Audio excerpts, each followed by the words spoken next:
네, 안녕하십니까. 자, 오늘 기자회견 발표할 것은 대한민국의 문화전쟁과 영화 하버만의 약속입니다. 대한민국 역사에서 박근혜, 윤석열 대통령만 탄핵된 것이 아닙니다. 바로 이승만, 박정희, 전두환 대통령들이 오명을 뒤집어 쓰고 있는 것이 현실입니다. 공과 과에서 과만 말하는 정도가 아니라 완전하게 좌파의 프레임에서 벗어나지 못하는 역사전쟁에서 참패하고, 이 역사전쟁은 바로 문화전쟁을 통해 진지를 구축해 왔습니다. 우리가 알지도 못하는 사이에 희희낙낙하며 저들의 드라마, 영화, 소설 등에 젖어 나도 모르게 감정적으로 저들을 지지하고 있었던 것입니다. 특히 택시 운전사, 서울의 봄, 이러한 아니면 소설 한강에 소년이 온다, 이런 것을 통해서 5.18 왜곡이 되었고, 그리고 변호인을 통해서 노무현 대통령을 만들었고, 그리고 판도라를 통해서 탈원전을 했습니다. 우리의 선대 김일성, 김정일의 노력이 폄훼되어서는 안 됩니다라고 말한 자가 있다면 간첩이 아니겠습니까? 바로 전과사범 8개 사건, 12개 혐의 5개 재판의 꼬리표를 가진 중범죄자 이재명을 앞세운 민주당은 국무회의 장관들을 줄탄핵해서 국정을 마비시키고 드디어는 윤석열 대통령까지 탄핵에 이르게 하였습니다. 그리고 지금은 국힘당 해산까지도 외치고 있는 상황입니다. 그래서 이런 우리 대통령을 탄핵함에 있어서 모든 증인과 증언들이 오염된 것을 인용하여 간첩, 살인자에게도 보장되는 인권이 대한민국의 대통령에게는 적용되지 않는 진실을 똑똑히 목도하면서 대한민국의 애국 국민들은 억울함과 피눈물에 흘리며 분신도 하시고 목숨 건 단식 투쟁에 돌입하기도 했었고, 누가 먼저랄 것 없이 광장에 모여 국민저항을 외치고 있습니다. 이제 불법 탄핵에 이어 조기 대선이 5월 말 6월 초에 예정되어 있습니다. 세계 경제 10위의 경제대국, 세계 5위의 문화강국, GDP가 36,000달러로 2024년부터 2년 연속 일본을 추월한 대한민국의 위상이 무엇이 아쉬워 부정선거 의혹으로 중공, 북한의 나라를 바치고 있는 세력이 득세하게 합니까? 세계에서 가장 높은 반중 정서를 지닌 대한민국이 왜 중국에 먹히게 하는 것입니까? 그것의 뿌리를 알 수 있는 다큐영화 하버만의 약속이 개봉되어 어제 성황리에 시사회를 마쳤습니다. 지금은 체제전쟁이라고 말하기도 하지만 문화전쟁의 시대입니다. 총칼이 아닌 문화전쟁의 역사전쟁, 이념전쟁을 이끌며 영적 전쟁까지 진행하고 있는 시대이며, 거짓을 진실로 바꾸는 미혹의 시대입니다. 가장 앞장서는 것이 영화, 드라마, 소설 등일 것입니다. 김정일이 괜히 영화광이었던 것이 아니며, 이들은 진작부터 초안전, 끝없는 전쟁, 그리고 진지전을 통해 우리의 경계 태세를 허물어왔기에 말도 안 되는 범죄자, 간첩, 반역 위헌 정당이 국민이 뽑은 대한민국의 대통령을 탄핵시켜도 무감각한 것인지도 모르겠습니다. 다행히 1.23 계엄으로 인해서 2030 젊은 층들이 깨어나고 있고, 이들은 윤 어게인을 외치고 있습니다. 윤 어게인은 사실 이승만 어게인, 박정희 대통령 어게인을 통해서 윤석열 대통령 어게인이 실현되게 될 것입니다. 이에 앞장서는 하버만의 약속이라는 영화를 통해서 과거 우리의 진짜 선대 이승만 대통령, 박정희 대통령 시대에 어떻게 이 나라를 지켜왔고 또한 번영에 이르게 하였는지를 알려주는 것이 하버만의 약속입니다. 그래서 이것을 감독하신 이장훈 감독님을 모시고 이야기를 들어보도록 하겠습니다.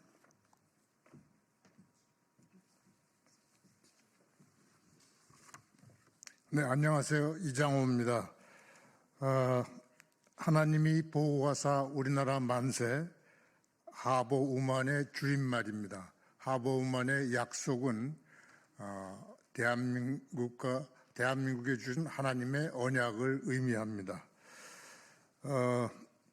이승만, 박정희 두 분 대통령에 대한 역사 다큐멘터리인데요. 저는 보통 일반 사람들처럼 어린 시절에 이승만 대통령에 대해서 그 아버지 어른들의 영향으로 친일파 독재자라는 인상을 그대로 갖고 있었습니다. 또 박정희 대통령은 제가 청소년 시절인데 그때는 또 제가 사회적으로 그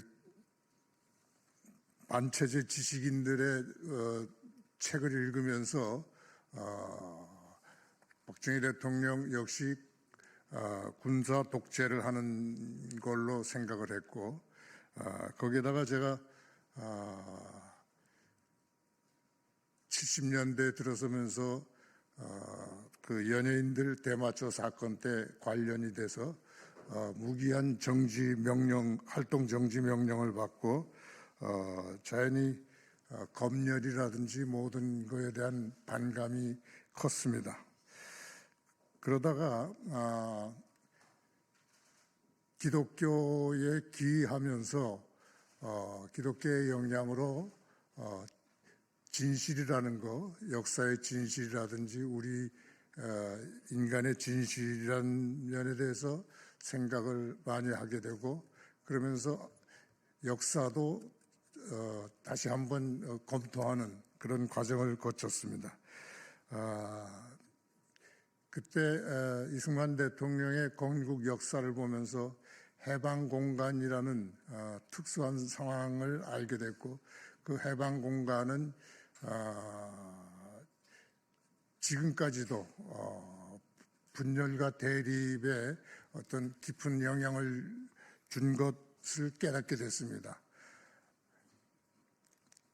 그래서 내가 여태까지 영화 관객을 통해서 잘못 알려준 현실을 왜곡하고 알려준 이런 것들에 대한 사죄하는 의미에서 이 영화를 기획하게 됐고 만들게 됐습니다. 우리가 살아온 동안에 그동안에 효선이, 미선이, 또 사드 거짓말, 후쿠시마 거짓말, 박 대통령 탄핵, 세월호, 이태원 사건 등 지금은 금투세 계엄령까지도 현실을 왜곡하는 그런 소문을 퍼뜨리면서 우리나라의 중산층을 무너뜨리고 윤석열 대통령을 탄핵하고 어떻게 보면은 종중의 그 세력이 지금 우리나라를 위태롭게 만들고 있다고 생각합니다.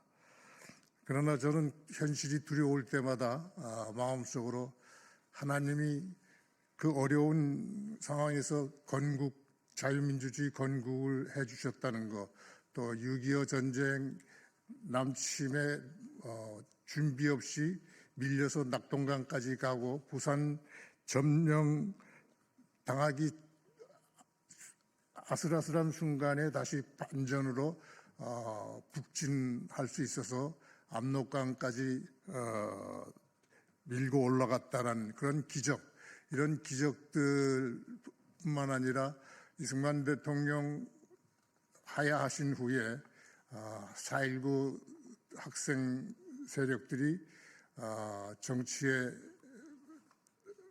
참여하면서 가자 북으로 오라 남으로 하면서 연방제 통일에 휩쓸렸을 때, 그때 박정희 장군이 5.16 군사혁명을 일으키면서 그 모든 반공을 국시의 제일로 삼는다는 것으로 어지러운 사회를 수습하기 시작했고, 그 바탕을 통해서 경제를 일으킬 수 있었던 것을 저는 모두 하나님의 언약이 지켜진 거라고 생각합니다. 지금도 현실이 어렵지만 저는 이것이 결국 계몽이 되어서 국민들을 깨우치게 되고 그것을 토대로 자유민주주의가 더 탄탄하게 발전할 수 있을 거라는 믿음을 갖고 있습니다. 뿐만 아니라 미래에는 남북통일도 자유민주주의 대한민국의 이름으로 남북통일이 된다는 것을 기대하고 확신합니다. 네, 이상입니다. 감사합니다.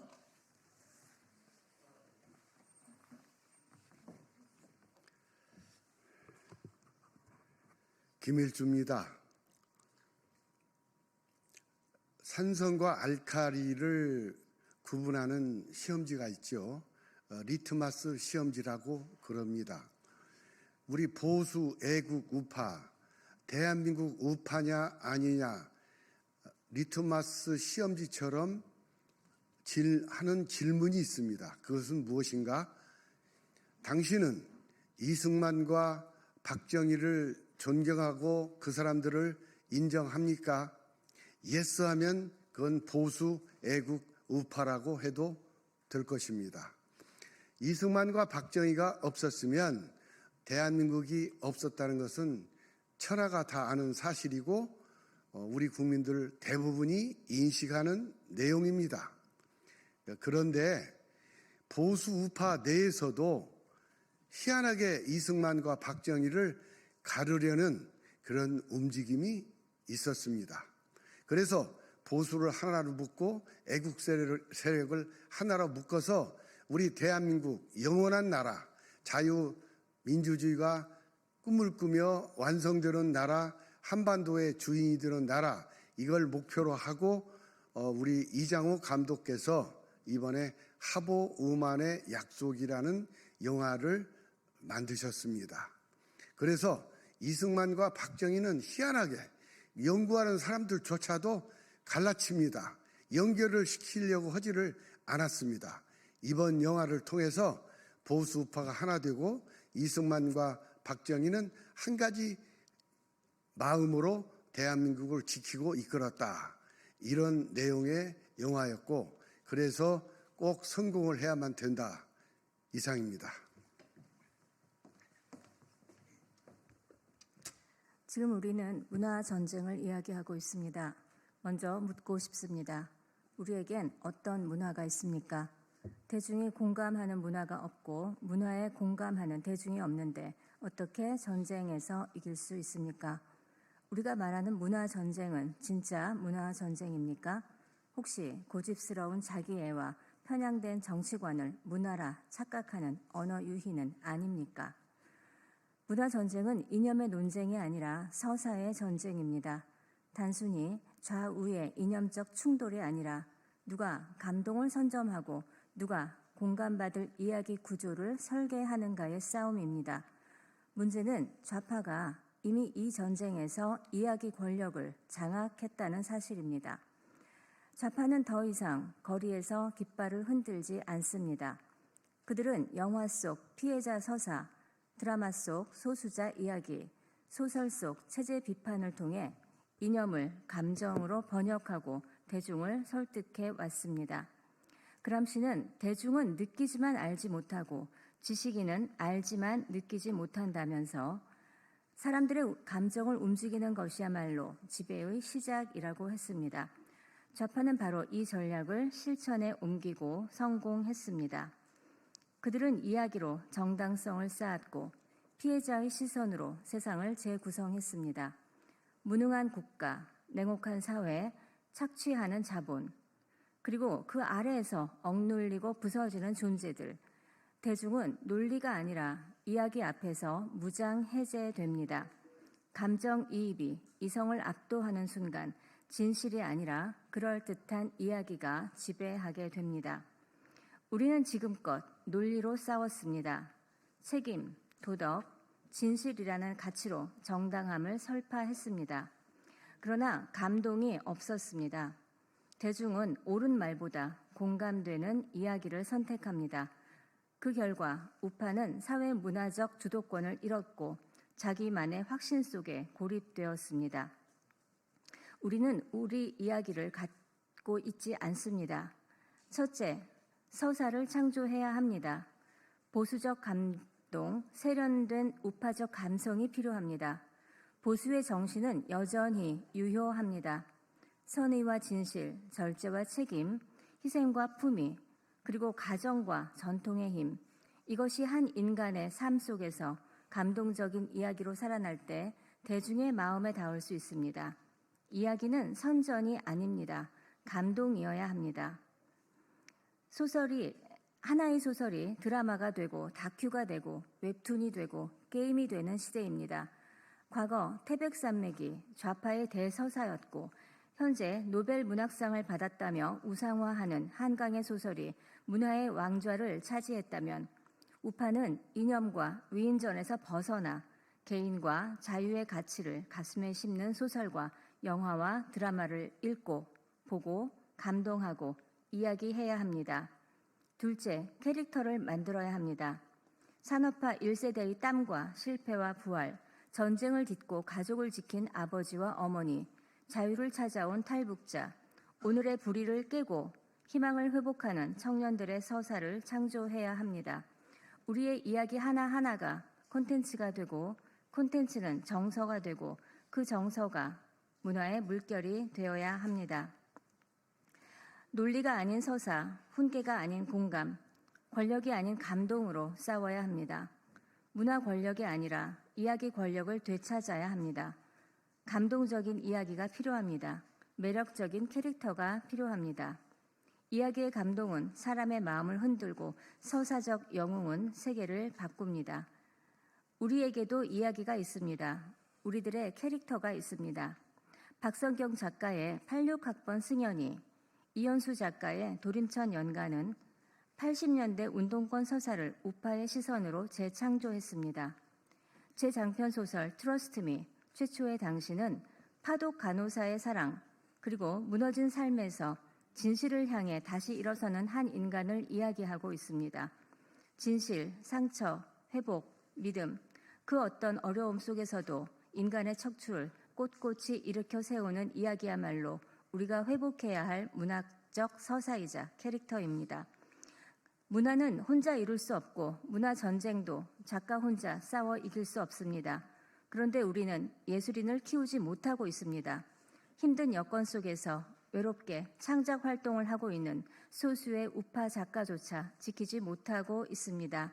그래서 세 번째, 지속적인 작가 육성을 위한 전폭적인 지원이 요구됩니다. 작가가 생계 격정 없이 좌파의 공격에 겁먹지 않고 글을 쓸 수 있는 창작 환경이 절실합니다. 우파의 서사적 세계관을 공유할 수 있는 창작센터와 출판 유통 시스템이 필요합니다.